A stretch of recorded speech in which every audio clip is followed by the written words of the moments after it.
Yes, people. What's going on? It's Y'all Talks Football. We're back again with another video on Vibes from the Six. Today on Vibes from the Six, we got to talk about Kobbie Mainoo, Manchester United's young star. Is he generational? We're going to have to talk about that because what he just did, he saved Manchester United, and they got a big match coming up also. Can he save them again? Liverpool absolutely demolished Chelsea, and now they come to Arsenal. Could they destroy Arsenal's title hopes this season? We're going to have to get into that plus more, in addition to Manchester City, who are now looking back to their best with Kevin De Bruyne back and Erling Haaland on his way back. We're also going to speak about Spurs, as they have actually pulled one over Bayern Munich and Barcelona this past transfer window. What world are we living in where Tottenham are taking transfers away from Barcelona and Bayern Munich? Crazy, if you ask me. And then finally, we have to talk a little bit about Chelsea. They seem to have a problem. An FFP problem once again arises. And we're going to have to talk about if Chelsea are going to find themselves in a situation where FFP could cause them some harm come the end of the season. Before we go any further, I got two guests backstage that are going to be joining me. Welcome everybody in the chat. Hope you guys are doing well. Let me know where you guys are watching from. I see some of you Chelsea fans in the chat. I see some of you Arsenal fans in the chat.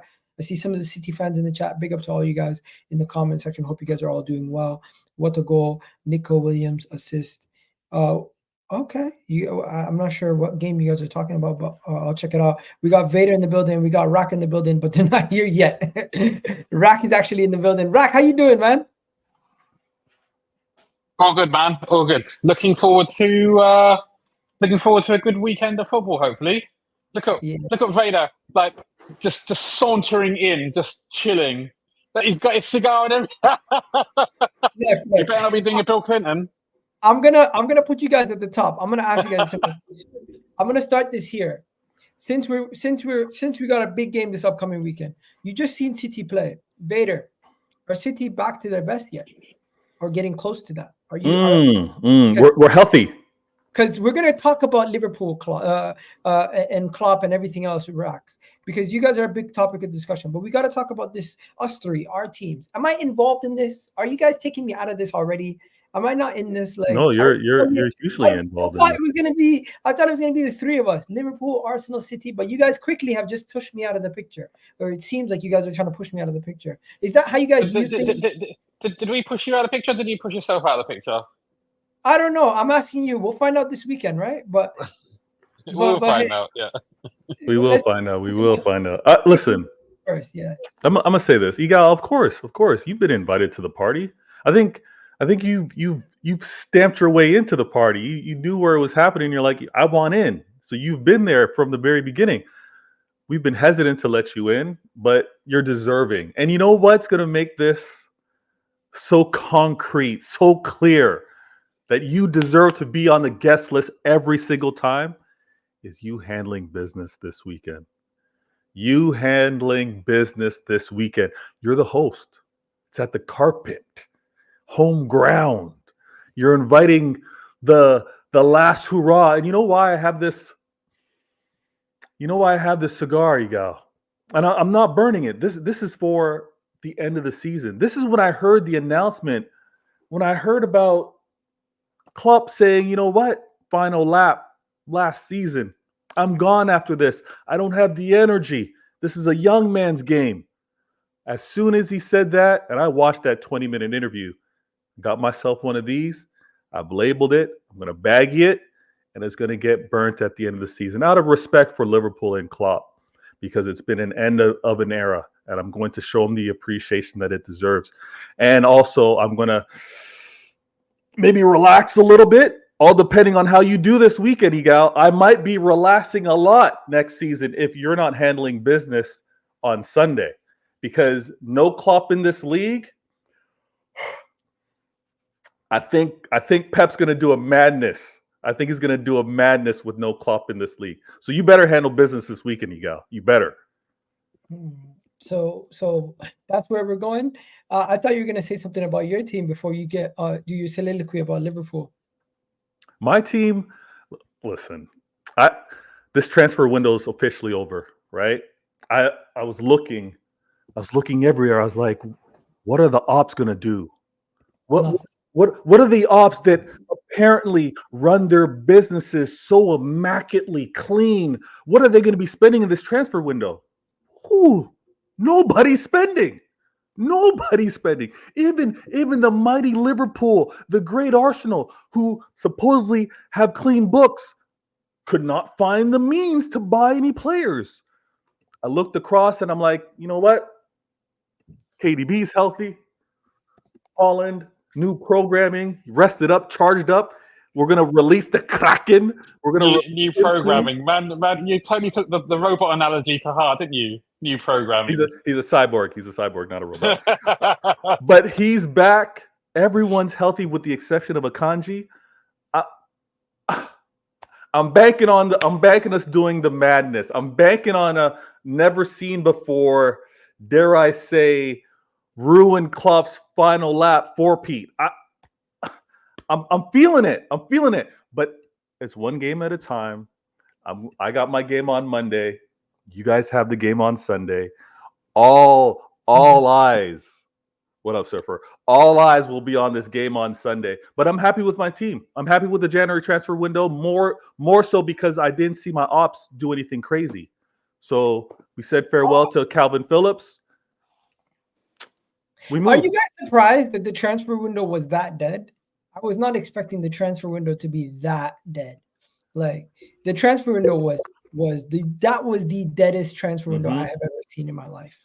I think due to the Everton and Nottingham Forest's problems, I think every club is reevaluating that. I honestly think because they've not taken it seriously before. Now that one club you would have gone, but two clubs, I think everyone reevaluated. Even Liverpool, right? Yeah, even Liverpool. But I think every club just went like Arsenal fans. Yeah, we need a striker. They just pulled back and went, "Hang on a minute." Fabrizio actually fell asleep this month. That guy he announced Lewis Hamilton. Here we go. That's how bad it was yesterday. Nah, he's being sarcastic, obviously. But you know what? The transfer window is big business, and this transfer window was nothing short of just quiet. Last year, Chelsea spent on Enzo Fernandez the equivalent of this whole transfer window spent. So just goes to show you, like. You got to take last year's transfer window out. This is probably actually a normal January transfer window. When you Surfer. I looked at it the year prior to that. They spent 260. Oh, it's one of the lowest. Yeah, it's one of the lowest. Yeah. Tottenham. Surfer's right. Surfer's right. It's all as a knock-on effect of the whole situation with Everton. At least for because the thing is, you will always have the clubs at the bottom, especially, who are desperate to stay in the league. They'll a few of them will push the boat out. You know, they'll spend their 20, 30 million. I know someone went for 22 million the other day, but you know, you will have clubs that will say, you know what, I stand to lose 100 million next season. I'm going to take a bit of a risk. You know, but Rax, I would have thought. I think Spurs are going to be one of the top spender. And they're one of the clubs who actually can spend like they do. So I would have thought they would have made, but I don't know. Maybe, like I say, maybe they've got more skeletons in their closet that we don't know about. No, I think some clubs, like I think Liverpool could have spent. I think City could have spent. I think we perhaps didn't spend for different reasons. Maybe we didn't see the value there, or we've got our own focusing on the summer. That kind of makes more sense to me.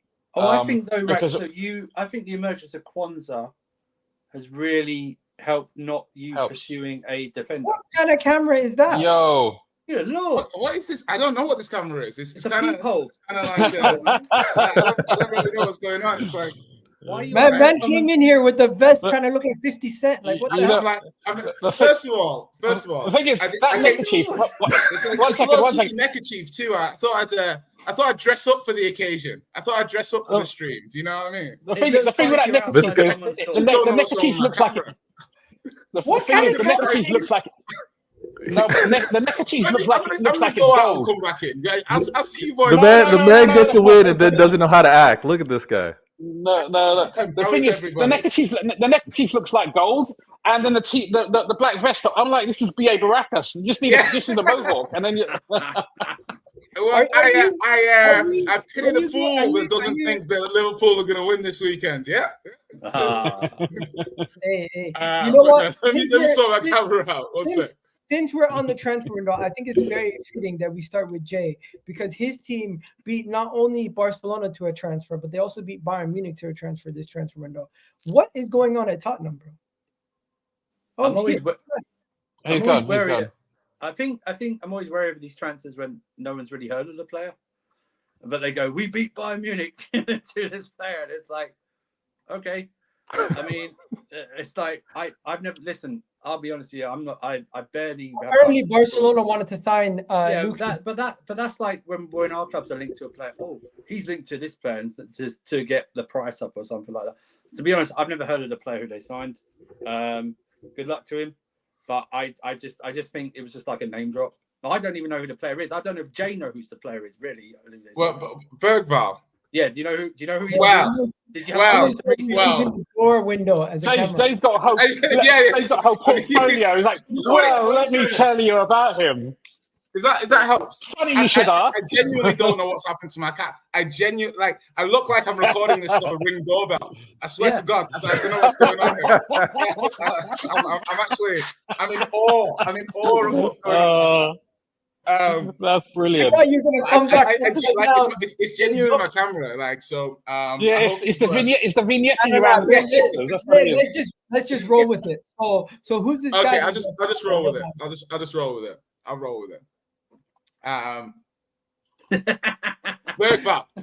Sorry, Bergvall. So, baby Frankie, as I like to call him, after my 45 seconds of research last night. So, listen, the thing is that the guy. How much do I know about him? Not much. That's what the data guys are paid for. You know, Roy Keane voice. That's their job, isn't it? That's their job. So I'm not concerning myself too much about that. What I am concerning myself is, look at little old Tottenham Hotspur. Those chickens are up to something. Beating out Bayern Munich, beating out Barcelona. Do you know what I mean? Some people might think that this club has a plan. I am some people, in case you were wondering. So I'm happy that we managed to bring in what looks like a highly coveted youngster. It reminds me a bit of the Arsenal signings a couple of years ago, you know, when they were hoovering up like Martinelli types and Saliba types and stuff like that. So you're just looking for one of these players to really hit it at the top level. And our track record with like the Udogis and Sars is pretty good. So, you know, Johan Lang, that technical director, he's Scandinavian. So, you know, there's something there. You know, obviously, I'm sure he's keeping an eye on that market. We've been linked with that Rooney Barzagli wonder kid, and so it's a good signing. You can't really lose out with these kind of signings, and that's 3 now. We bought Vuskovic, the centre back, who we beat City to as well. I'm sorry, but please forgive me. Raiders like. But yeah, so it's one of those where you look at it and you say, this is great, you know. I'm really happy with the signing. And I think I was happier with us beating Barcelona to the signing than the actual signing. Do you know what I mean? You know, it's like, I think Martinelli and Saliba were more club signings. They weren't like Emery. Emery didn't say, I want that Saliba guy. No, it was a club signing. But I hear your what you think? You think Andrew's spending his weekends watching the Swedish First Division? I think Bergvall's also a club signing. Don't worry, right? We're in the same sphere. Okay, cool. Moving on from the transfer window, going straight into Manchester City, because that's what I wanted to talk about. That's what I wanted to get back to. Vader, my point to you is, you've seen your team just smash Burnley. Is this with Kevin De Bruyne back and Erling Haaland back this weekend? You think you guys gonna make a statement against Brentford and just go out there, smash 5, get a hat trick, do your thing? Big up, Kaz. Welcome back. And yes, talk to me, Vader. What are you saying? You know, I don't know if it's gonna be a statement game, to be honest with you, but we didn't get a win last season. Like Brentford and Spurs were our bogey teams last year, so I just want to get the win.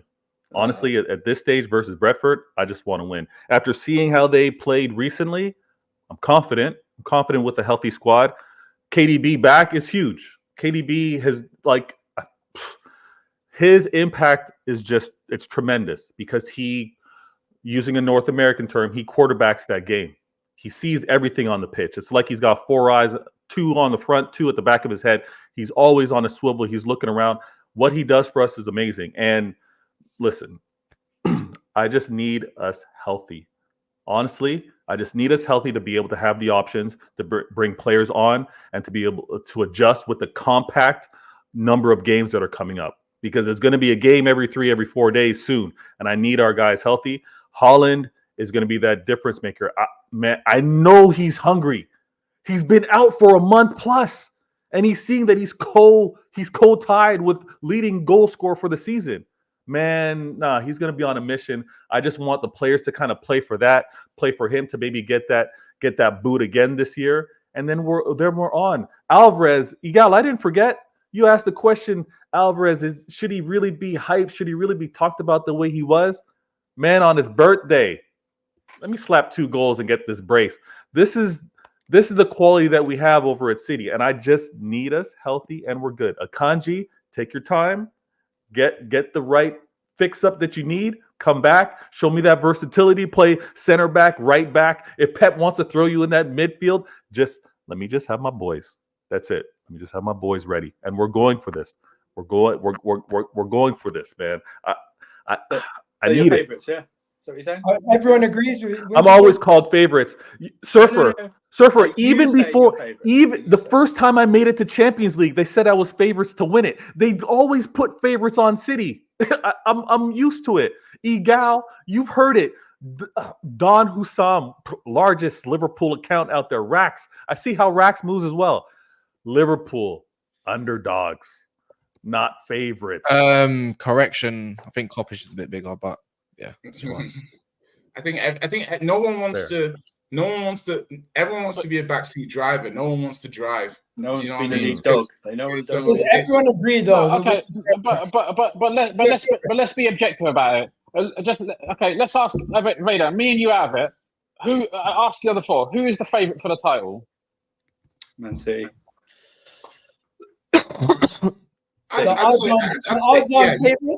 The odds-on favorites right now is still Man City. I'd say City, but Liverpool have. If you look at Liverpool's record over the last few years, we kind of you should be justifiably the second favorites, really, despite what Igal. Oh, now they are Igal. In the season, not so much. You know what I mean? Not so much for us. One second. You know what? The moment we lost to Fulham, they became second favorites. Or wait for it, they were always second favorites, and it was an equal decision as to whether or not you would hold your form from last season, or they would bounce back from the season they had and continue their form that they had in the second half of the season. You just assumed that you would hold your position and they wouldn't improve. Let's not do this. They improved. Going into the season, Liverpool were not expected to be this good. We weren't. I agree. But to be fair, we weren't the first 10 games of the season. We got decent results, but we weren't that good. We weren't great, we were conceding a lot of chances. We were pretty damn open. It seemed like there was a hangover from last season. But slowly but surely, we've kind of managed to put it together, and we're in a much stronger position now than we were at the start of the season. Yeah, definitely. And I think it's like, listen, I don't want to do revisionism. I think, Liverpool have obviously improved as the season has gone on and probably justified second favourites. I probably wouldn't have put Liverpool as second favourites right at the beginning of the season. But if you zoom out and you look at what Liverpool were doing in the final half of last season and you see their form, it was a decision, can they continue it? Whereas most people kind of just were like, oh, whatever. But you were showing the form last season. The form was decent. The form was decent, but honestly, like, our performances weren't that great, man. Like, we were very open. Teams were playing through our central midfield without much difficulty. We were conceding crazy chances. Yes, we went on a decent run, but I don't think much of that run was particularly convincing, to be absolutely honest. This has surprised a lot of Liverpool fans. It surprised me. I didn't think we had it in us this season to be where we are now. Whether it will continue or not, I don't know. And Vader sitting there like rubbing his chin.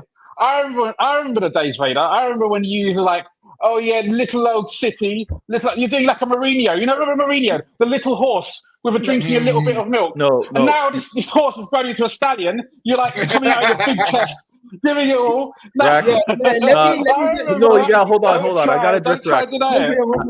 One second. Let me ask you in the comment section. Do me a favor. Let me know who you guys think what order you have it in, second, first, third. And Kaz, what are you saying, bro? You're kind of quiet on this. Who do you have as favorites? Do you have Liverpool as your favorites? Yeah, I'm putting pressure on Liverpool, mate. You know, they talk about, you know what it is? I'm not saying Rakesh, by the way. Big up Rakesh. No, say Rakesh. Because I haven't really spoken to Rakesh, so I wouldn't know. But the rest of them, yeah, the rest of them, every single one of the rest of them, bar Rakesh, barking quad. They're barking that they've got this and that. You know, best centre-back duo in the league. You know, best finisher in the league. You know, one of the best central midfielders right now in the league in Curtis Jones. The best winger, the best right-back. So why is there not pressuring them to go win it? You haven't lost. You've lost once in 30-odd games. Like 33, 34 games. So why is the pressure not on Liverpool? Why are we doing this? Just because City have been absolutely fantastic for the last 5 years overall. Why can Liverpool not have the pressure? So if you want to start screaming, we do have pressure. Domestic doubles, without even specifying what domestic double is, put the pressure on them. They love it. And to be fair, they probably can have a bit of the bubble. They put City if they took City all the way, they won one, I suppose, and whatnot. You know, right now, if I'm an Arsenal fan, I'll be like, right, if we don't win on Sunday, like you're fighting for fourth, mate. Bro, I hear that. And I think this is a great segue because I was going to talk about Arsenal and how do or die this Liverpool game is. Oh, 100%, Igal. 100%. Yes. Must win. It's a must-win game for you. Kaz, any Arsenal fan who tells you we lose this game, oh, we're still fine, that's copium. Listen. I said, how about this again? I'll take it one step further. If I was in charge, if Arteta lost this game, I didn't say draw, by the way. Remember specifically, if he loses this game, I would sack him on the spot. I think that would be stupid. Why would it be stupid? Because you're not winning. You're not winning. All right, let me respond to that again, yeah. If you don't mind me, adding further, why I would sack him, yeah, because this is your 5th year. Granted, 4.5. This is your 5th season, yeah. Granted, last season you went second. You went from 8th, 5th to 2nd just to go back down. You know, if you want to set standards as a club, I'm not saying Arteta's a bad manager, but I think in the pressure, when we talk about Klopp's and Pep's, he doesn't reign there. And for me, you either make the title statement on Sunday at your own gaff and say we're still in the mix, or, you know, you sink and you won't swim, mate. Because at the end of the day, for me, you're not going to win nothing this season. Don't even talk about Champions League. Don't you dare. And also, when it comes to being 8 points, behind Liverpool in a title race, and when it talks about Man City, who could be, if a game in hand could be 6 points above you, and if you go look at your fixture run list, you got West Ham away, you got Brighton's away, you've got Man City away. Now you got quite a few, you got Tottenham away, you got Man United away. I'm sorry, man, but it doesn't scream Arsenal to me. But I think because we talk about mentality, and my final reason why I would is because we talk about mentality and players. If you lose this one to Liverpool, don't bother. Don't say we're still in the mix. Don't start rallying the troops. It'll be as rallying as if you're like trying to rally Thomas Partey into this side. He's just going to get injured in another few weeks. You know what I mean? Like he is injured. Oh yeah, allegedly. He's gone. Allegedly. Forget that. But I'm just trying. That's all I'm trying to say is. By the way, I just want to say this. I hope you smash Liverpool. I hope you absolutely desecrate them like it and actually take your chances this time. Do you get that? I want you to win a gal, like really and truly. I hate Liverpool with a passion. I don't know if I made that clear enough yet. But you don't think? It's pretty clear. It was pretty clear. That's your point. Your point is you don't think we will win, but you want us to win. I don't think you. I think in my head I can't call it. If I was to say something a little bit early, I would put draw on this personally because I can't. I'm not going to disrespect Liverpool and what they've done without Salah or Trent. I think and their confidence right now. Actually, you boys' confidence might be skyrocketing, but their confidence is through the damn roof, man. I think it's a tough game to call. Like I think Liverpool. Like I think I agree with a lot of what Kaz just said. The main thing for me is in the games that Arsenal have played with Liverpool, Arsenal have had chances. They have been on top in periods of the game. They could have gone in front in those games. But on the flip side, Darwizzy, like Chaos Merchant, he's like be available.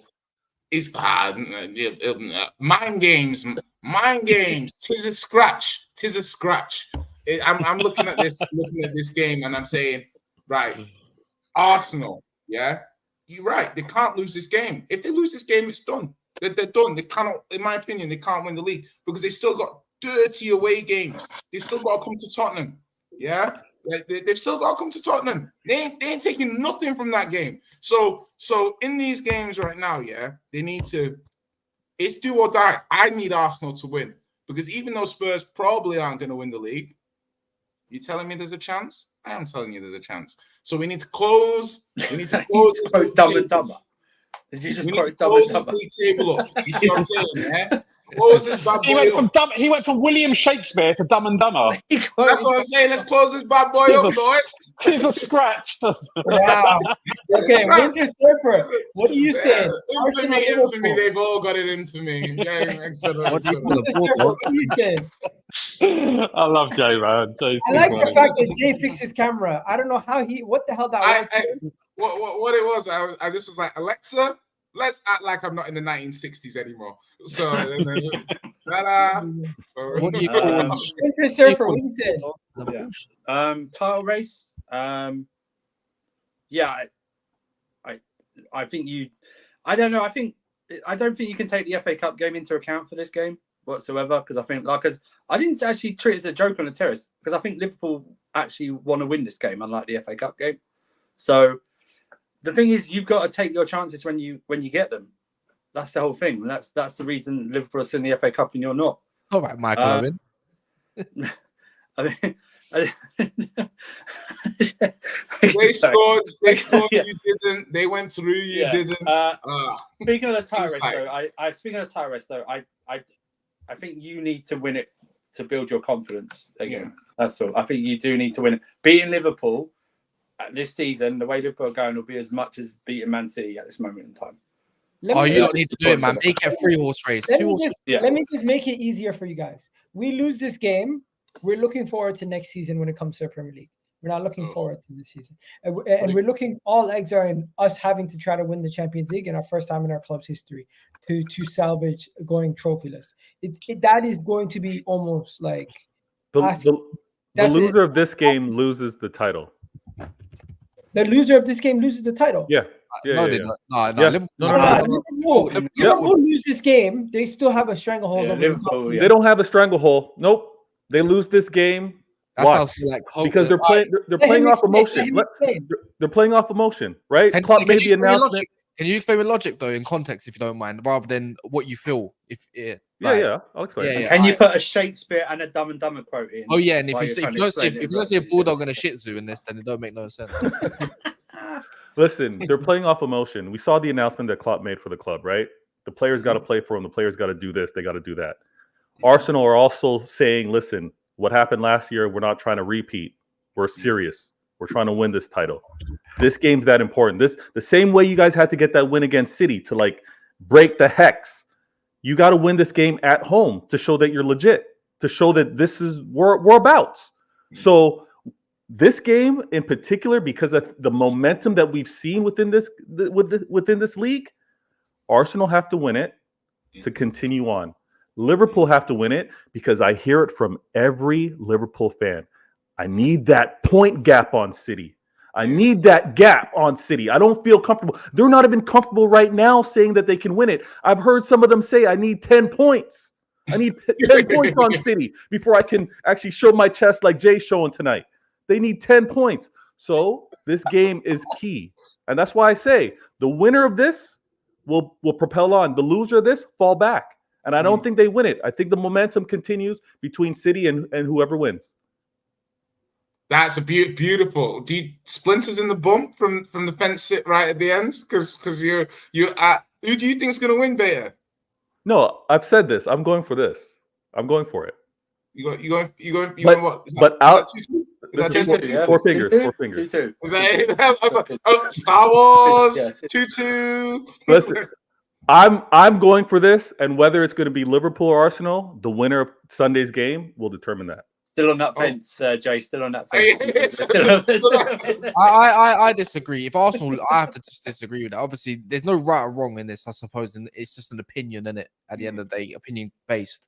But Liverpool are 5 points clear at this moment of time, even of City. Like even if City did win, they still there would be 2 points. I think the difference is that like City have to go to Anfield. That's what we have to talk about. Things like that.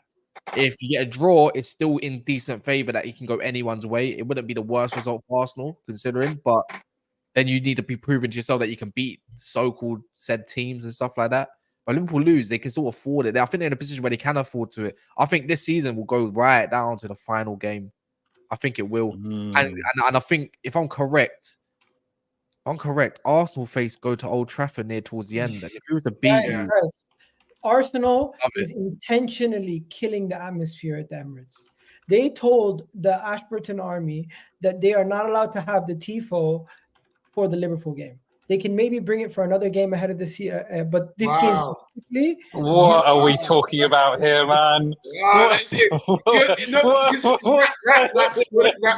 what it is? It's because it's the hypocrisy of the logic of emotion. They have a dog called Win.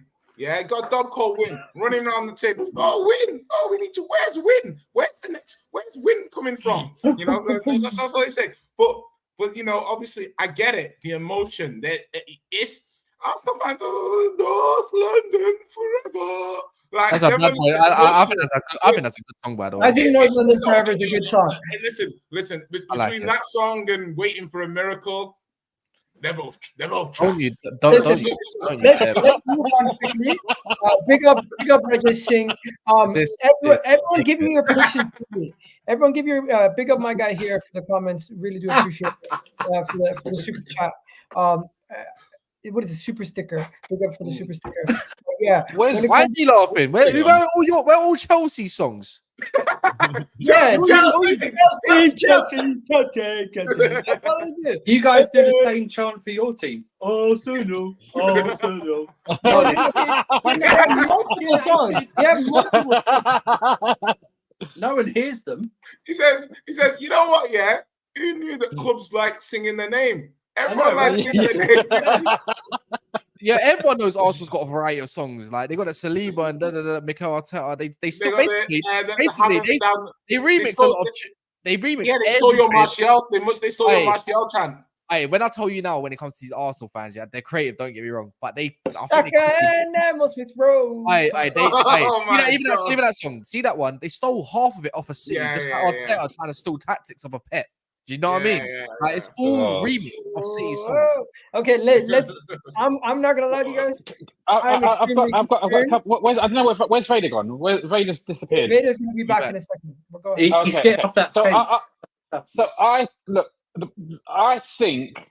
Well, I'm not sure, but I think there's a chance that even with a draw, Arsenal may be out of it.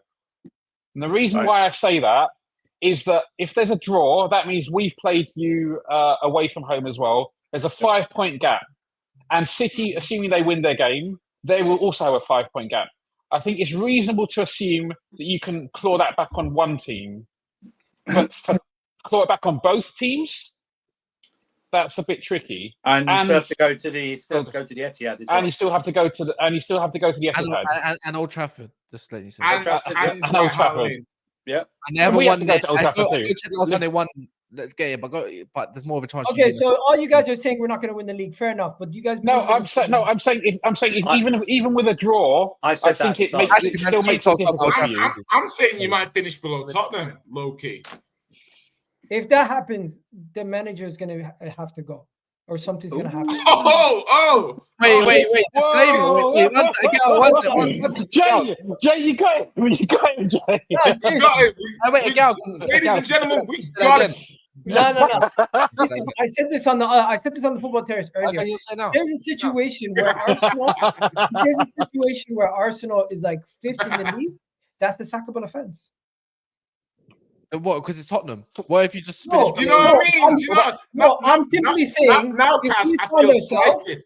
I feel disrespected now.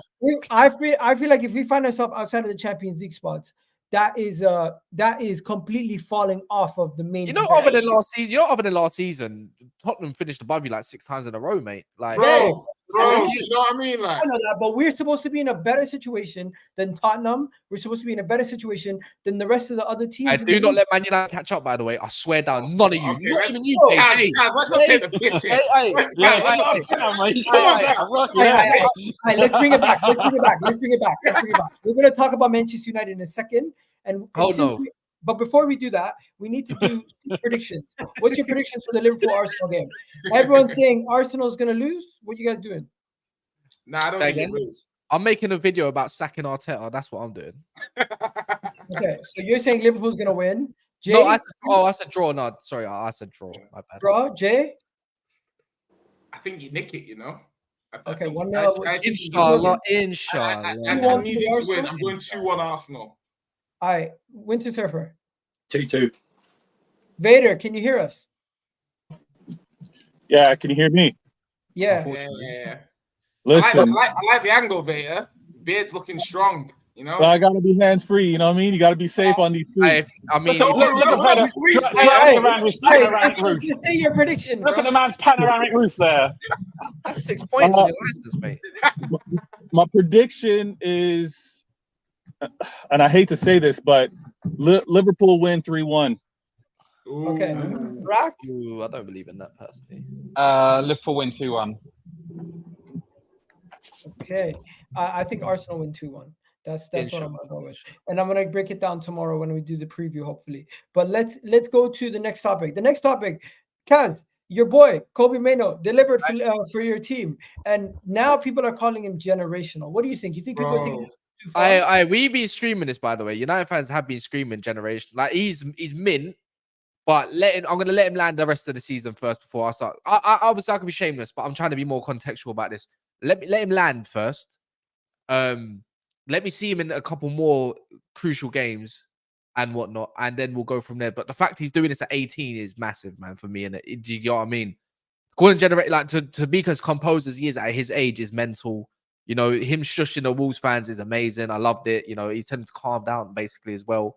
It was good. He makes Bruno Fernandes look like not a footballer basically as well. That's how tidy he is. Like Bruno Fernandes isn't a footballer, by the way. He's an abomination to football. But for me, with Kobbie he wasn't always the difference yesterday either. That's what I want people to acknowledge. Like just because he got the goal, there were other good performances. Like Haaland played out of his skin yesterday, in my opinion. Should he have got a hat-trick, though? Yes. But the thing is, we could have buried off the game as well at the same time. But if we're going to talk, are you talking strictly on Kobbie? Then if that's the case, then he's been doing this, but he can't do it by himself. But but with Man United as a whole yesterday, I thought it was a good performance. If you did, I thought he played well. People are saying he's the best young player you guys have had since Paul Scholes. You believe that? Mason Greenwood is only a couple of years ago. Oh, yeah, Mason maybe not. Mason Greenwood. Yeah, I think Mason Greenwood hit the ground running pretty much. Mason, Rashford, you got to respect these players. You can say Pogba. The thing is, if you're talking about hype youngsters, I would say Ravel Morrison was the most hyped thing, and then that didn't happen. But if you're talking about who's actually landed, of course Pogba landed. Look what he did when he went to Juve pretty much a year later. It was crazy.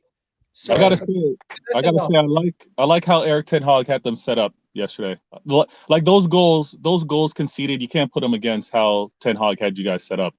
And I think it was the player's fault, but he at the same time, Vader, he nearly undone all of that by putting on. The maddest thing, yeah. If you go look at the back of their 2 goals, the third goal is because of the Anthony mistake, and go look at the second one. Guess who that came from as well? Why we made that mistake in the first place? It was also Anthony for not clearing lines properly. That's what I'm saying. That's the difference. Game management. Be aware of your situation. He's getting game time because of his price tag, not because of his ability. Like that's shocking. And that's on him, by the way. You bought him. But sorry, I don't want to cut you. Sorry, my bad. Yeah, no, I was just saying he's got a lot of criticism, but I think for that game, and you got to give a manager time, obviously, but I think I think how he had you guys set up, and of course, Wolves aren't any great club out there, any great team or side, but yeah, at the same time, the man gets his criticism. He was all right. They beat you. They beat you. They beat you. They beat you. They beat us. Wait, have you gone to the? You ain't even gone to the Molyneux yet, Arsenal. Crazy. We went to Molyneux. We won away at Molyneux. What are you talking about? Did you? I swear you got them away. No, you got them at home. No, you got them away. You beat them away. Did you? Who scored? I feel like Arsenal. Like a close game, no? But like the one thing I want to say about a good point you made about Mainoo, Kaz, and when on the radar is that you ain't played them away yet. I thought United played a good game yesterday in large parts, but the game management by Ten Hag was an utter disgrace. Like, and the emotional management of the United players was just daft. And for me, it's interesting to see that even in these games, like, listen, I like Mainoo, but I've seen him get dominated by like Skip when we came to United, and it's not Mainoo's fault. It's the structure of how the team's playing and stuff. But he is young, and obviously this is just going to increase a lot of hype on him. And I think he's gonna have a difficult learning curve, because in as much as the praise is given now, it gets taken away very, very quickly. And off the ball, I think he lacks a hint of pace. He's not slow. But it's like if you're playing in the 8 in the Premier League. I agree with that. Yeah, I get you. He's not slow, but until he knows. For me, it's his engine. Like, yeah, I don't know if that's the engine for the 8, or is he? I think his main attribute, he's like for me, Kaz, he gets more opportunity to play properly as a 6, but he's a more natural 8. You know what? If he's an 8, then you got to put the right profile next to him. Like I say this all the time, you need like a Mainoo Koné. You need an engine. You need someone there. Yeah, I think if you put him next to a number 6, if you had like a Caicedo or something next to him, that would be perfect. Someone who can bomb up and down, do some of the defensive stuff, and allow Mainoo to play. And they're like a pivot. I think he's a pivot player rather than a sole player. Like, so I disagree on that part personally. No, you don't think he should be playing in a pivot? Let a girl land unless she wants me to land. Go on. No. Go ahead. No, I think he can play single. I think he'd do both. I think it just depends on. It's all about balance. Well. Like, the profiles around him that allow him to play and stuff. Yeah, that's what I look at. I look at Kobbie and I just think he needs legs next to him. But I think he does have legs himself. But I think he don't need a Bruno Fernandes keeps giving away the ball all the time, and he doesn't need a Casemiro where he needs a cover for Casemiro when someone kind of makes for him. That's why I said I'd like a profile maybe a Kefren Tour, maybe like a Mainoo Koné. Someone that's got a box to box, solid box to box player that can drive the ball as well. But Kaz, we could also mitigate that by inverting Shaw or Dalot a little bit more. I'm tired of inverting fullbacks. Imagine following Paul Scholes' Instagram. Scholesy, you're right, lad. You're right. 1 second. I'm gonna keep it on Man United, but I'm just gonna answer this guy's comment. Yes, Thomas Partey is injured again. Yes, he's picked up a setback in training. He's gonna miss. Also, one thing about United, I want to just say Kaz as well. You forgot to add Garnacho on the right wing. Garnacho on the right wing deserves some praise, because it's not easy. No, it's not easy to play the other wing. Like, obviously, it negates a lot of the quality you have if you're an inverted winger. You have to play differently. No, but Garnacho's he's doing a good job. He's adding value to the team. He's helping the team. His performance level in the position, he'll learn and he'll get better. But I just think he's offering a lot for United, and it helps them, considering both him and Rashford's best position is left wing. For you to have both of them in the team is a benefit. I would say I think it's easy to say that Ten Hag found some sort of balance, but at the end of the day, his final ball was piss poor. I like the way I don't get me wrong. I thought he got the pitch well. I think he also covered well in some situations. I think he actually picked out a few players that I thought he done well. Like, I thought, he's looking better off the right than the left. His decision making is better. But again, he's young, so I allow him. He's only 19. Remember, this is like, you pretty much got a teenage front line, man. But the way I look at it is like that final ball, like please look up, please win a better pass than that. That's why you need someone like Amad Diallo instead, in my opinion, to pick out a better pass. Like Rashford, again, look, people are going to gas over Rashford. Whatever, man. I've seen this story before. Puts in one game, he does his PR stuff, plays for one game and actually tries, and then probably tries the next game, and then another few games down the line, he goes back to normal. Seen it all before, man.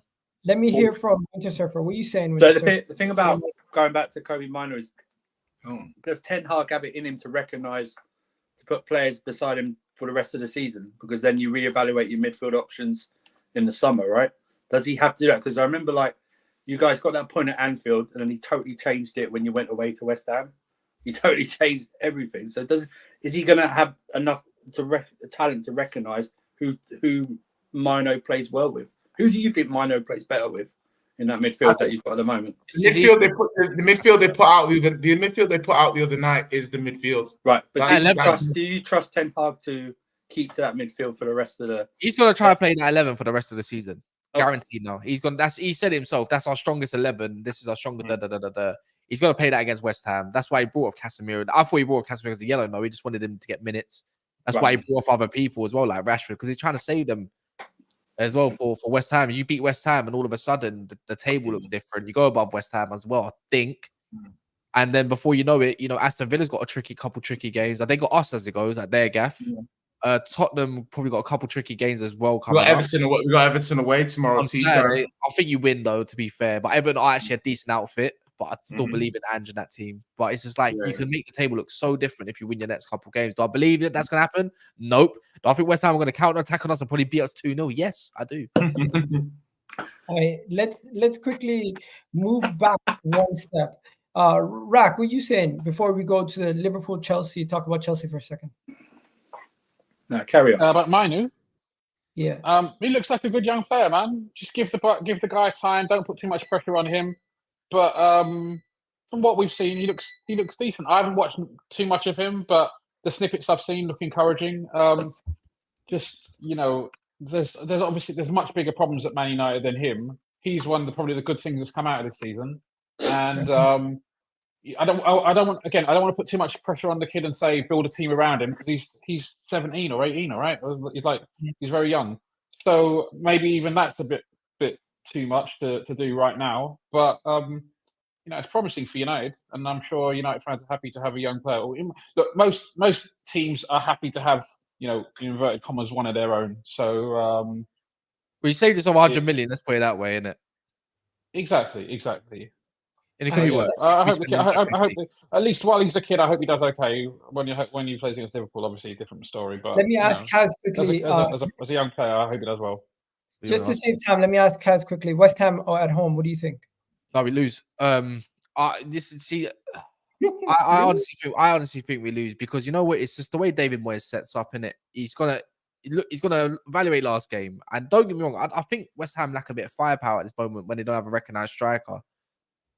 And they had a tough game against Bournemouth yesterday, and I've seen this where Man United put in, I can't remember who it was. I think we put in a good performance against somebody, a decent enough one, and then we played Bournemouth at home, and all they had was us. You beat us 2-1, and then you've lost. Yeah, that was it. And then before you know it, they just set up a low block and they counter attack, and I think that's how West Ham are gonna play. Inshallah, they play Calvin Phillips, because I think he's a waste of space at the moment of time. It'll be hard to break them down, man. Let's put it like that. Zoma, Alvarez, I'm pretty sure he played exactly the same team. They have Kudus and Bowen breaking on us with whoever it may be. I'm just glad they don't have Said Benrahma no more, because that guy always has a good game against us. So that's amazing. We'll see. If he can put in the same kind of performance against Wolves and set up in that shape that he did and everything, and frustrate them and move the ball as quickly as we did, then I'll be taken back a little bit. But I just don't believe in it at the moment of time. There you go. Winter Surfer. There's some headlines going about. Off the back of you losing 4-1 to Liverpool, you now have stories, same old stories of FFP, Chelsea having to raise up £100 million. It just seems like a lot of negative stories coming around your club. How are you feeling right now, man, in general? Those stories were there last year when we needed to raise something by the end of May, and May passed and nothing happened. I'll believe it when I see it. The negative stories that shouldn't be about that. They should just be what happens on the pitch. Awful. another awful performance on the pitch. The team reflects the manager. You don't go to Anfield and play a high line with a 39-year-old in a back four. It's just insane tactics. And listen, I don't know. Like I said, the team reflects the manager for me in terms of there just doesn't be any direction or any fight or anything like that. To me, Poch is just. I don't think Poch has evolved as a coach since he left Spurs at all. I think he's just the same. But he's one of those. He's like it's his way or he's going to try it his way no matter what. Like I said, he constantly changes things every game. Different centre-back partnership. You're going to play. They're going to play Caicedo by himself. Have Enzo up there somewhere. You know, you're going to then. The decisions just do not make any sense. They just don't. I'm just running. As you can hear, I'm running out of words because I've already said this so many times this season. He's just not it. He is not it. I think he's one of the worst coaches in the league. And I think it's showing.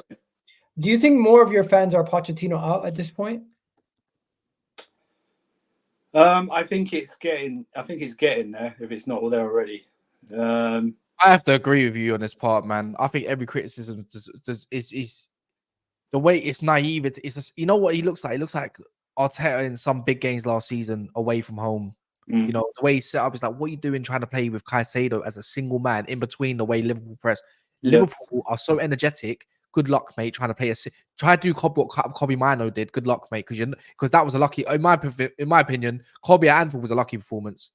Yeah, right. He put in a clinic, but that's not Caicedo. They tried to play expansive. They tried to play out from the back. Even the great Sir Alex Ferguson, said, do not try to play football at Liverpool. I think Pep Guardiola's even said along the lines, do not try to play football at Anfield. Just go get me the damn result, basically, all in all. It doesn't matter how you get it, just do it.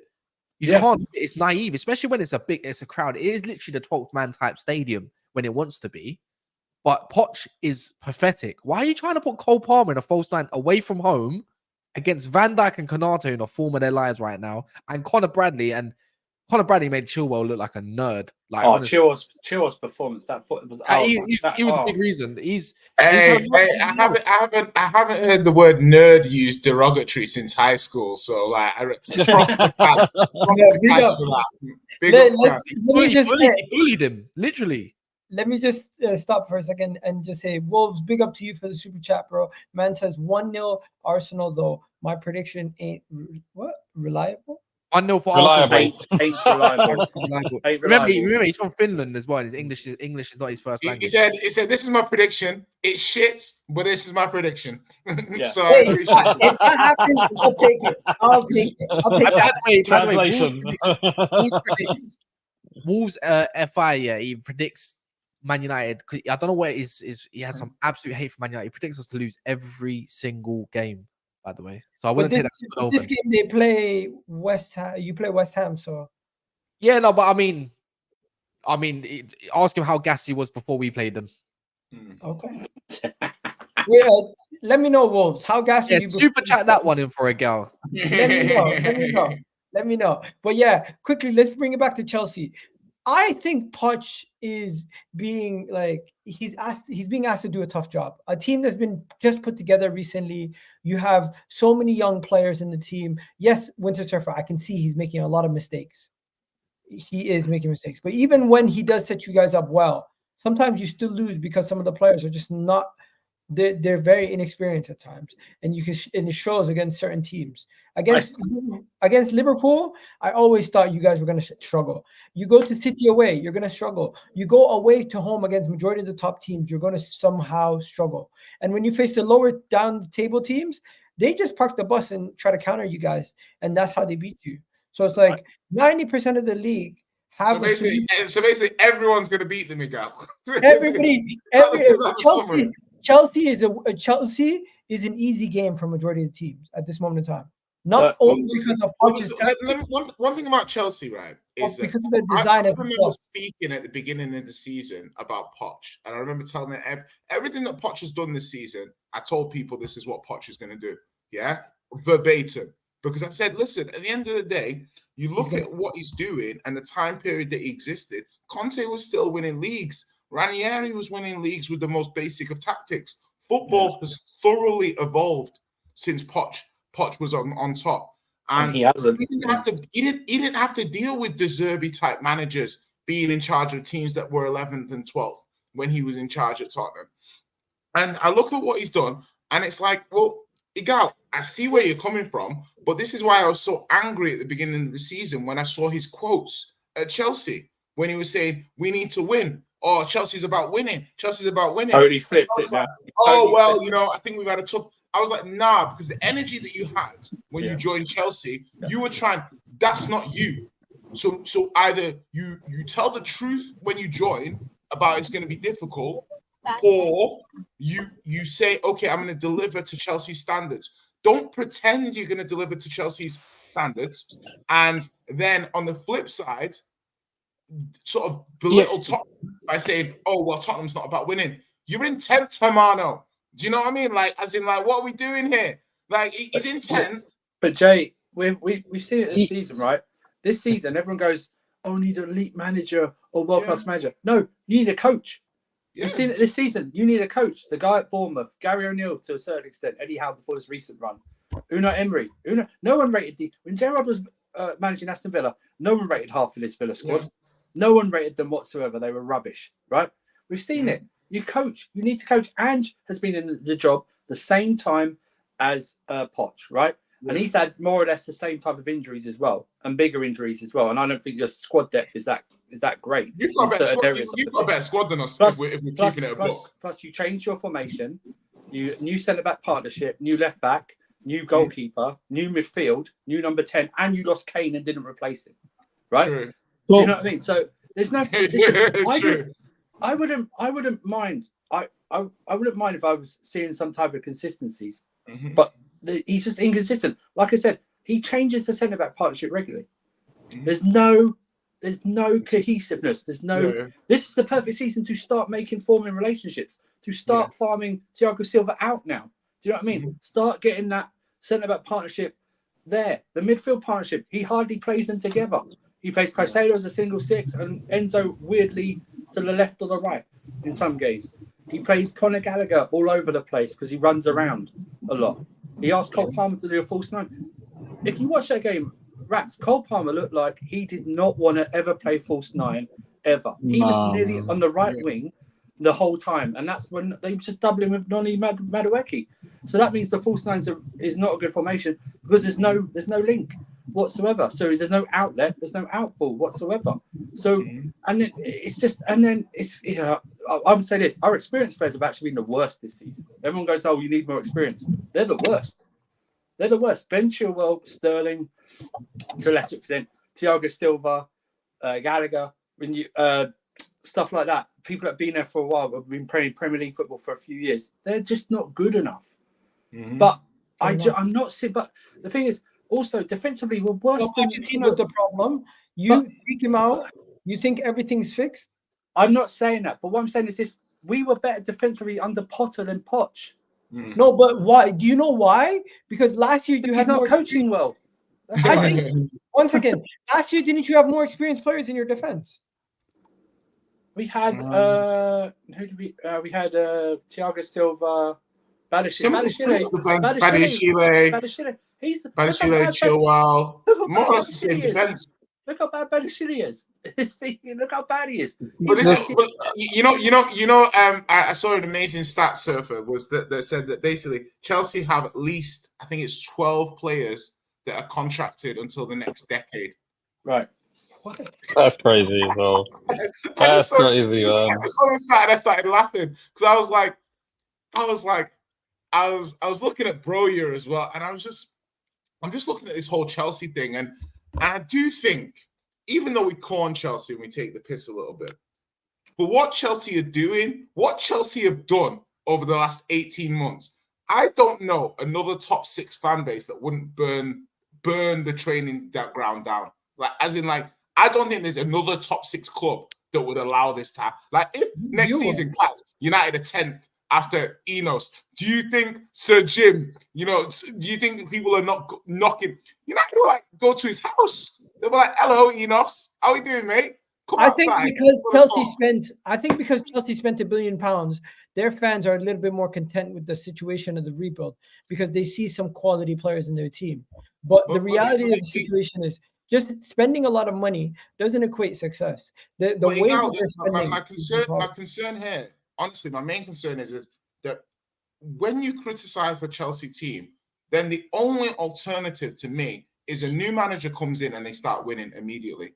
They're not with one striker, because otherwise you then have to say it's a failure. Because why do you still need players? Do you see what I mean?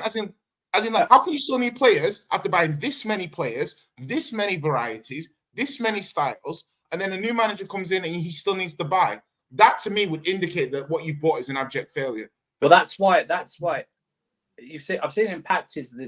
I'm gonna say I'll give up on Madrid. He's just a sprinter. I'm not gonna say anything more. But some of the players I will see, I've seen patches of it. But that's my frustration with Pochettino and the coaching thing. I believe that there's something there, but I can't rate them fully because I don't believe they're being coached in the best way. So I don't know how good they actually are. Why is it that I saw Enzo better as a DM under Potter than I did under Poch? Why am I seeing Caicedo? And you might say, because he's McAllister, fine, but Caicedo balling out for De Zerbi. We've seen it under other coaches. Why is it not him? And like I said, Badashile was good last season. Now he's being ripped apart in the media like one of the worst performances ever, apparently. And what's the common denominator? If I'm saying that I don't think any of the players really are doing well or have gone backwards, then the biggest denominator is the manager. And that's why I'm saying this season, we're seeing it all this season. Coaching matters. It's not about having even a big name or an elite manager. The coaching matters. We're seeing players being linked to clubs. I'm seeing Dominic Solanke being linked to Arsenal, for Christ's sake. No one rated him 4 months ago. No. But it's just one of those. Let me just say this though. What happened in that game, Rack, when Liverpool played Chelsea? Did you feel like you guys just outclassed them, or is it a situation where you just look at it from your perspective and you say, you know what, they set up wrong tactically? No, I mean, we obviously dominated the game start to finish, and when you have, the first 20 minutes before we scored, we had a few chances. Darwin, hit the post and things like that, and you think, oh man, I hope this just doesn't, end up being one of those games. And then obviously when Chelsea don't get close, yeah, and then obviously they had a penalty shout, which I think I'd say probably is a penalty. But then when Darwin missed the penalty again, you kind of think, oh man, that could have killed the game 3-0 and the game is done. But obviously throughout the whole game, we were by far the better team. There was a lack of leadership. There was a lack of energy. There was no cohesion amongst the team. And the thing is, I get where Winter Surfer is coming from. I get where Jay's coming from. But I also think that the hand that Poch has been dealt is not the strongest. Like, look, I can see Andrew. Andrew, let me at him. No. It's just the hand. Do you know the hand that dealt thing? Sorry to interrupt you. He knew what's happening. We were talking 2 months before we. That is true. That is true. Yes. So the best thing I've rated about him is the answers he gave in the interview, because he blagged his way to this job. Because that's what he done. That's what we all do for an interview, right? We brag. They're not going to do. That's what we do. But right, has any manager this season gone to Anfield and played a high line like that against you guys? No. But there was one, so and he got smashed. He wasn't a high line. It was a mid. It was a mid. It was called Aston Villa. Oh, So Aston Villa, right? So, but they play that in every game. We don't play a high line. Wait for Tottenham. We'll be there soon. It's just who we are, mate. Jay, come and see me.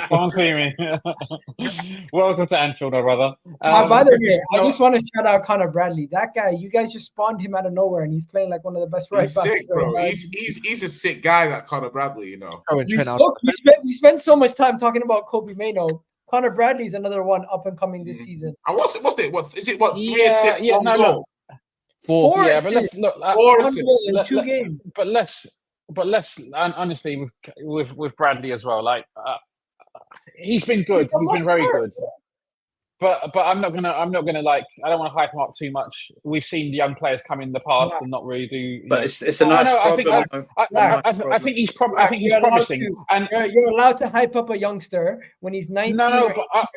The reason why there's 2 reasons why I don't want to. There's 2 reasons why I don't want to hype him up. A, because he's a young player and let him do his thing. As much as possible, pressure free. And second of all, we've seen it so many times. We've seen it with Jordan Ibe. We've seen it with other young players coming in. Jordan Ibe. They said this guy, he's the next Sterling, right? And then sold Sterling to City, and then what happened to Jordan Ibe, right? So I'm just going to say, relax. There's a much bigger chance that Bradley fails than Bradley succeeds, even despite his start. So let's just relax. I think Conor Bradley is going to be that right back for you guys going forward, and Trent is going to be a midfielder. I don't know, Miguel, but what are you basing? That's a crazy statement. What are you basing that on? You're basing that on 2 games. Yeah, Trent can't be a mid. Trent's not a mid. You tried that gimmick, it didn't work, mate. It's just better as an inverted right back or whatever type of right back you want. Connor's looking really good. He could displace Trent to. I'm not saying he's going to displace Trent. I'm saying Trent's position might slightly evolve, and we won't know anyways until a new manager comes in. We'll see where he plays Trent. Yeah. Right now, like I said, if the start that he's made, it's highly improbable that he's going to be able to keep up at that level. Rax, no one's saying that though. No,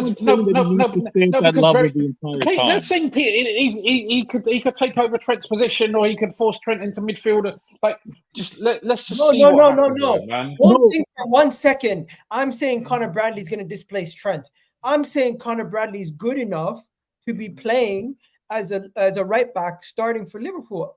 I think he's that. My expectation of most of them. If we have 1 player a season at Liverpool who becomes a squad player, I'm happy, because each time that happens, he'll save you 30-40 million pounds at squad player. If every 4 or 5 years we end up producing a world-class player, I'm happy with that. I'm okay with that. I know why you can't. I don't think you should really expect much more than that. I know why Rax is hesitant, because he looks like Tom Little. I know why he's hesitant, because he looks like that's what it is. He looks like Tom Little. No, it's just we've all seen so many young players burst onto the scene. Yeah. Look, Cav has seen it for United, right? Janusai, you had the guy who scored that last minute goal against Villa, the Italian guy. We're not doing this. But the successes are far outweighed by the failures. Yeah, you get one every generation, 1 or 2 every generation. You get Rax, when was the last time Liverpool as a fan base overhyped a youngster? Yesterday. I mean, we were quite high on Bajcetic this time last season. Bajcetic is Mainoo, then Bajcetic. I saw like. Bro, listen, it depends on when you get them. I remember seeing Tyler Morton prop. It just depends. It just depends how deep you are in the hole. Bajcetic Spearing. Bajcetic is still ahead of Miguel Sarr and friggin' Romeo Lavia for me for potential. If you go back to Chelsea, if you go back to Chelsea stuff though as well, they hype out youngsters every day. Every 2 weeks. They there was a whole thing on Twitter today where they were talking about youngsters like, we're in good hands. You got Kwanzaa, you got Kobbie, you got what's his name, the Northern Irish fella, Bradley, and all this kind of stuff. And they try to add Gilchrist into it. Like, who the hell is that? Can I tell you why they build up? I don't play games. No, can I tell you why they built up Gilchrist? Because half of them Matthew Harding look like him. They've got the same haircut. So that's why they pick him up. That's the only reason. And he sprinted and kicked the ball out. That's by the way, reason. Would you keep Conor Gallagher, or would you sell him in a heartbeat? That reaction. Where do you want him? Where do we send him? I'll send him right now. Listen, first of all, he's coming Tottenham so he can join all the other players who left your club and sit above your football club. yeah, all the rest of them, yeah, because look at Conor Gallagher, yeah, and it's funny to me when I hear Chelsea fans talk about Conor Gallagher, like he's not been your best midfielder out of. Here we go. Enzo this season. He's been the best out of all three. He's been better than all three. Yeah? So I'm like, okay. Yeah, okay. I'm sorry. Listen, you know what happens sometimes with players, yeah? Some players like Conor Gallagher, yeah? When you're a good manager, you put together a system that allows them to flourish. Yeah? It's why Jordan Henderson had such a sensational career at Liverpool. Not because he was a technically best player, but because of the kind of mentality he had, his tactical awareness. Most people say the guy's like another manager on the pitch. This. Give me bring Gallagher to Ange, yeah? Give him to a manager who actually has player functions and knows what he wants his players to do and see what that guy does. When he was at Palace, he was scoring 10 goals in the Premier League. Yeah? He was scoring 10 goals in the Premier League. There's a myth behind this. There's such a myth behind this, by the way. In his first spell at Palace for half a season, he was good, then he went missing. Look, I like you know what it is? I like Gallagher for his qualities. But you're talking about him as a first teamer, aren't you? By the way, me, I'm saying I can see like looking at the roles that Tottenham have in their team. I can see exactly he could sit in the midfield with a Benson, Cole, Maddison, Gallagher. But you're talking. Are you talking about him as a first 11 type player or? He's gonna be if he joined Tottenham, he'd start 30 games next season. This is what I'm saying. Oh no, he would. So this is what I say. Yeah, when it comes to standards, yeah, especially us Chelsea fans and whatnot, this is where it moves the needle. Conor Gallagher, just because Jordan Henderson was never a shit player. No, it's not. Let's get one thing straight. He was banded a lot, but because Conor Gallagher runs about a lot and he screams a lot, doesn't mean he's gonna be a Jordan Henderson. Well, listen. Who's Jordan Henderson? Who's Jordan Henderson at Sunderland though? Is that not exactly what Jordan Henderson? The same one that Sir Alex Ferguson wanted. That one, but what's it called? Yeah. So did he not just run about the pitch? Anyway, he played on the wing. Anyways, the difference is. Why are you thinking this? Man just said he runs around screens. I'm not being funny, yeah. He developed inside because Klopp developing him into something great, yeah. Just it doesn't mean that Ange's gonna Ange ain't won nothing major and significant. What's that got to do with development though? Because Klopp already had something under his belt to go and win something. Like he was different. He's an anomaly in Germany. No, but what I'm trying to say is, the difference between Gator's got a long drive. The difference between Jordan Henderson and everything. Jordan Henderson had quality. He had his Van Dijks. He had Mo Salahs and everything. He had Wijnaldums. He had whoever you want to name. If you're telling me Conor Gallagher is going to be that guy that's going to go because you want to eventually win a league, right? Yeah. Let me hear it. He's not that guy that's going to be starting 30 games. You're not winning. You're not winning no league. Oh shit! Jay said it. No, but I'm trying to say he doesn't move the needle. He's good for what he does, but he doesn't move the needle. No, listen, but this is the thing: is I've never been a football fan who judges players on what they can't do. That's not what I'm trying to do here. No, but I'm looking. If the manager knows exactly what he wants from a player, exactly why he will. So Conor Gallagher has the number one. Arteta. But I'm looking at it slightly different. Gallagher is like the number one midfielder in the Premier League for turnovers in the opposition third. And check how many. And go check. Wait. I love this stat because you know what? You love a stat, don't you, Jay? I do like the stat. Go check every time he's won the ball back. How many times he lost it as well? Go on. He trips over the ball. Okay, but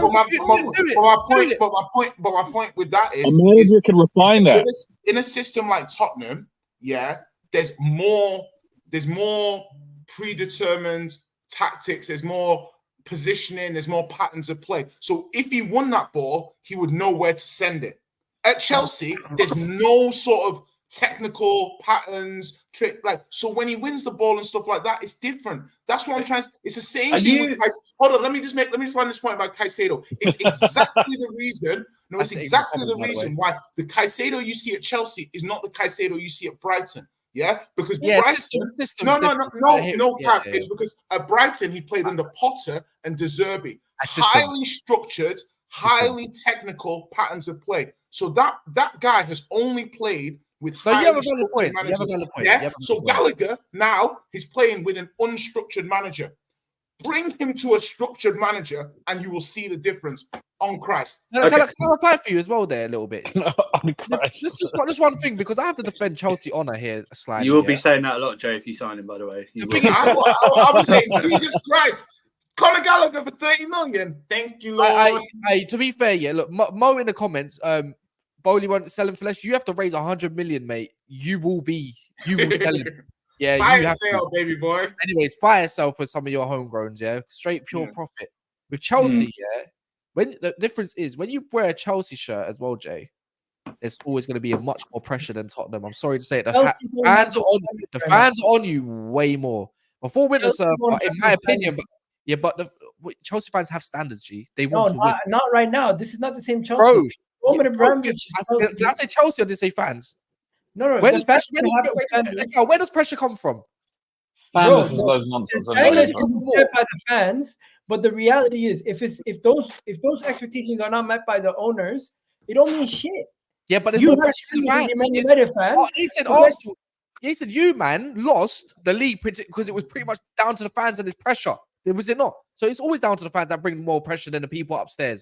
The thing is with these lot with Tottenham, yeah. By the way, I appreciate Angeball. I appreciate what they're doing, and I love the direction they're going with. They're finally mixing British youngsters with foreign youngsters, and they're creating something. It's cute.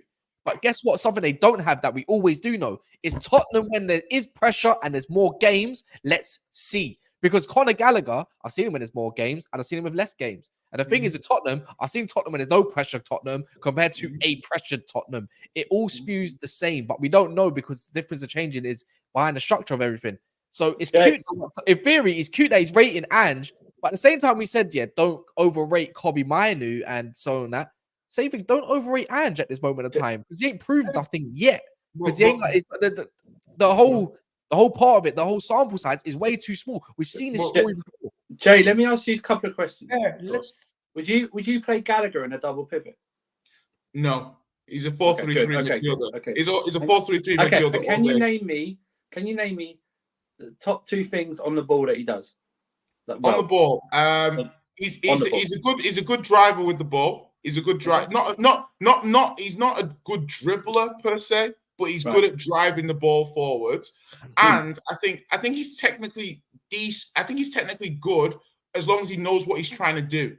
I think if you're asking him to, that's why I agree with you. If you don't, if you're asking him to think on the ball and be like understand ways, he can't do that. But if he knows exactly where he needs to send the ball next, as in because from a pattern of play point of view, the players are standing in relevant positions and they're all training on it.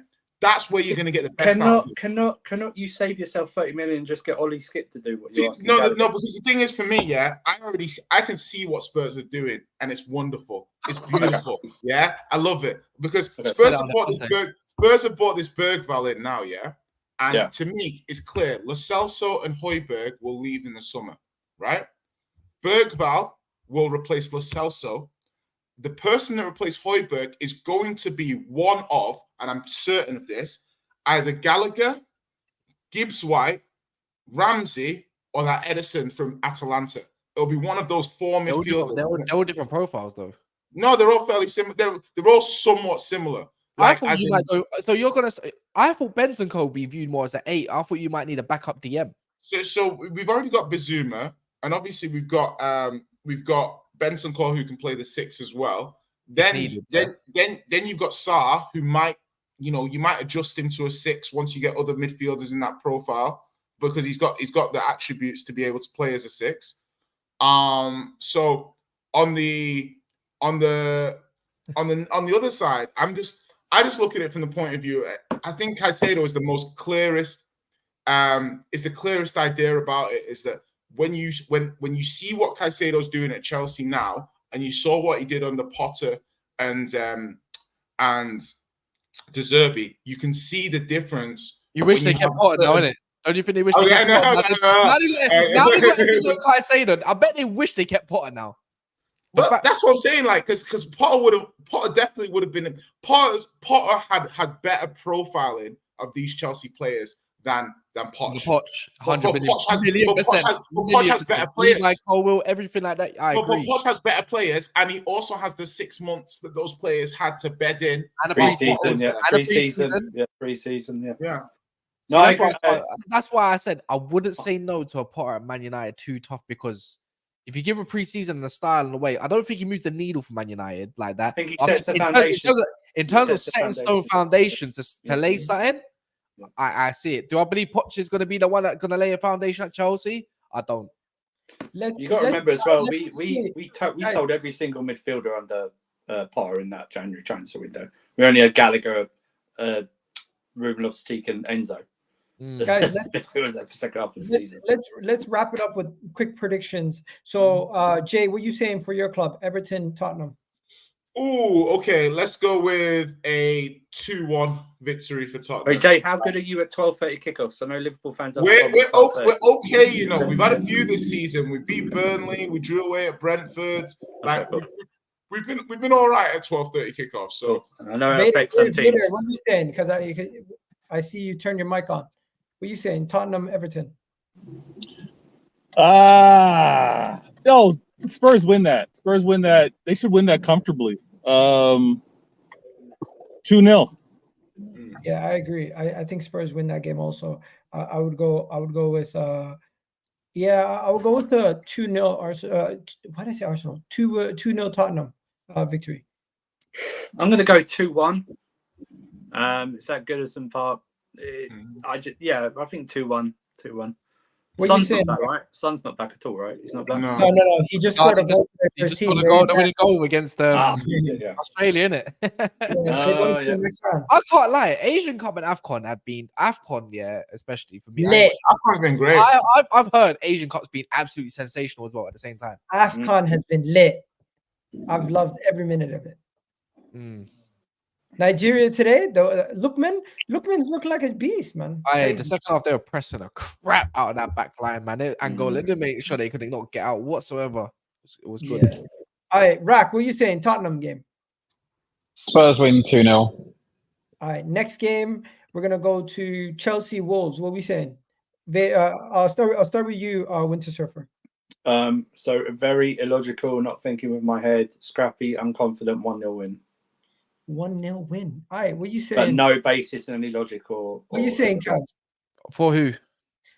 Chelsea Wolves. I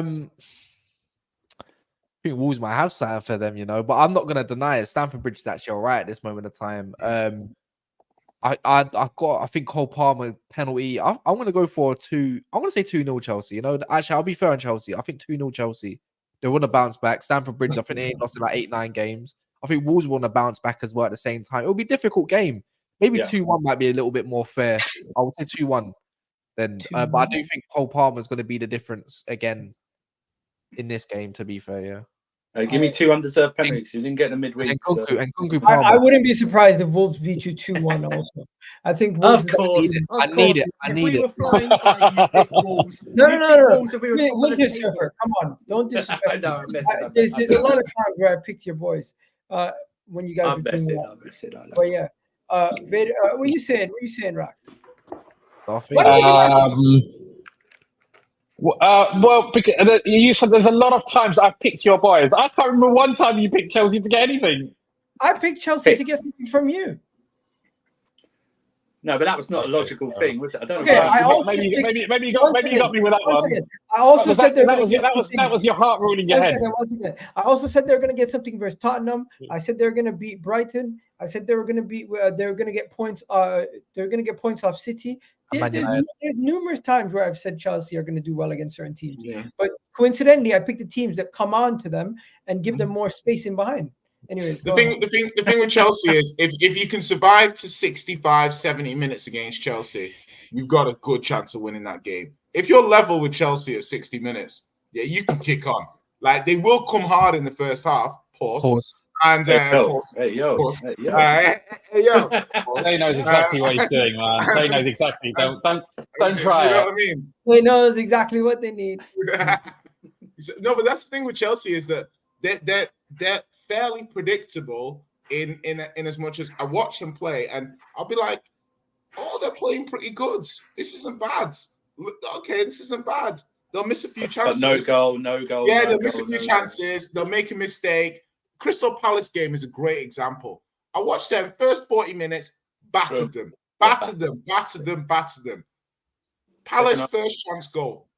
1-1 now. And last minute. It's like, last minute. Like, no confidence in Chelsea. I've got their team is soft. Like and there's too many players there. Mentally soft. They look at other players to carry them through. When I look at the Chelsea team, I'm like, who's the person that's going to drag you over the line? And it's players like Nkunku. Players like Gusto and Nkunku are the two players that I'm looking at, and I'm like, okay, and Carney too. If Carney and Nkunku are on the pitch at the same time, I think Chelsea will win a good percentage of games because those three players look like they're capable of pulling them through. They look like they want to grab the game by the scruff of the neck.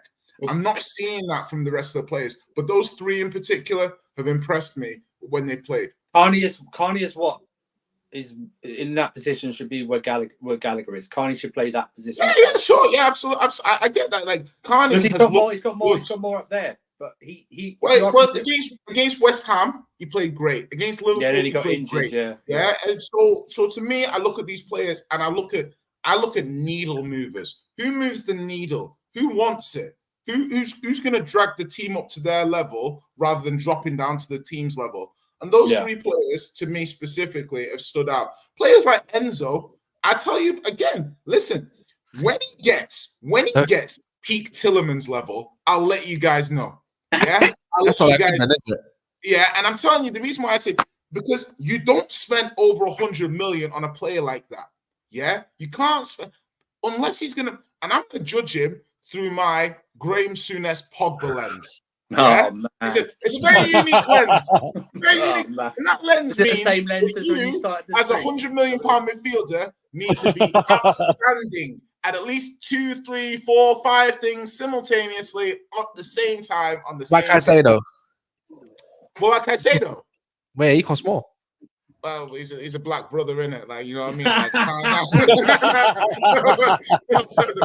but you're right. One agenda at a time. One agenda at a time. I'll get to I can't lie, man. With Enzo, I believe Chelsea's best team is not like as you can't. Don't even include Enzo. I wouldn't even put him in. I wouldn't even put him in their best 11 if everyone was fit. That's what I'm saying. Surfer. What? Yeah, you didn't hear that. Yeah, but I'll go back to it when I see him actually play them together instead of like. I'm telling you, Lavia 6, Caicedo 8, and probably Nkunku in a 10. Yeah, listen, I'm not. Until they do something at this club like win stuff, I have no loyalty to these players. All right, they come in, they do their job. But if you're not doing the job, then get lost. I've criticised the best at this club, so and they won stuff, so they've got to do their thing on the pitch. That's all. I've seen Enzo everywhere, man. He's been given all sorts of roles. I've even invented names for these roles for him. You know what I mean? Well, Gallagher's got the new defensive 10 role. You know that, right? Yeah, and then Enzo's got the inverted 6 role. Inverted 6 role. You know what I mean? The shadow 8. The shadow 8 role. The shadow 8. Yeah, man. Whatever. All right. Chase picking up his Deliveroo. There you go. Forgot to mute his mic. I'm actually trying to. I'm sorting out a date, sorting out my Deliveroo, and thinking to myself, when you look around at your gap and you're thinking, is this tidy enough to bring a girl back to? And you're like,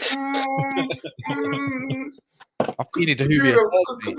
Could do with a quick tidy. Do you know what I mean? So that's what I was trying to do off camera. We're gonna wrap it up there. So we've already covered the Liverpool Arsenal game. We've done our predictions. Everyone want to go over their predictions quickly? I went with 2-1 Arsenal victory. Rack, you went with 2-1 Liverpool. Am I wrong? 2-1 Liverpool. Jay went with Arsenal win. Kaz, you went with a draw. Winter Surfer, what did you go with? 2-2. And Vader, did he end up saying anything? He said Liverpool, didn't he? 3-1. Yeah. 3-1. Vader, what do you think your boy's going to do this weekend? Who do you got? I need a 1-0, 2-0. I just need a win. And I prefer it to be a clean sheet. ADB. I need Get that. me some flipping points, KDB. I'll be pissed otherwise. I hope you lose though. Yeah, I need that win. I need that win. Goals. Is Haaland going to be back? Yep. Yeah. Okay. I think it's gonna be the same thing. I don't think he starts, but I think he plays. Fair enough. So you're saying you smack Brentford? I want a 1-0, 2-0. That's Man City fans never say they smack anyone. I'm just sitting here trying to sit on the fence. Come on, I'm not sitting on any fence. I want the win against Brentford. I didn't get points off them at all last season. Granted, last time you did play them. But the second game, you'd already won the title, and he played a mixed bag of It's not the point. It's not the point. Just before FA, just before the FIFA World Cup, we lost to them. Obviously, yeah, this title was kind of sealed, so we lost to them again. But no, I want to win, and I'll take a 1-0. I'll take a KDB hat trick and 3 assists, and my FPL with boom and double captain. He's getting triple captain soon when he plays Chelsea and Brentford at home. If the game's controlled, I can honestly see Pep taking players off and conserving energy. So. Yeah, if it ends up being like 2 assists early from KDB, I don't even think KDB would play the full 90.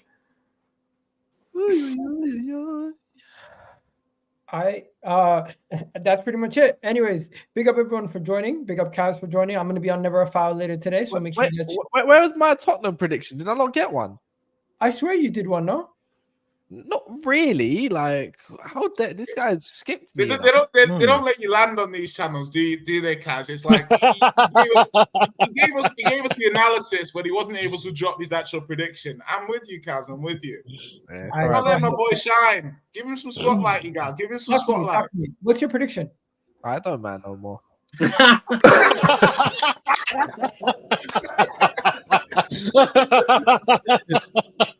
This is what it is.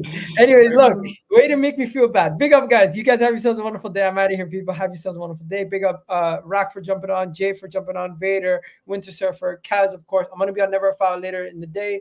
Go check out Casual FC for Winter Surfer. And, of course, Vader's also got Vader Games. Links in the description, guys. And, of course, you guys already know. Check out SOFASCORE. Link in the description for that, too. We're out, people. Peace.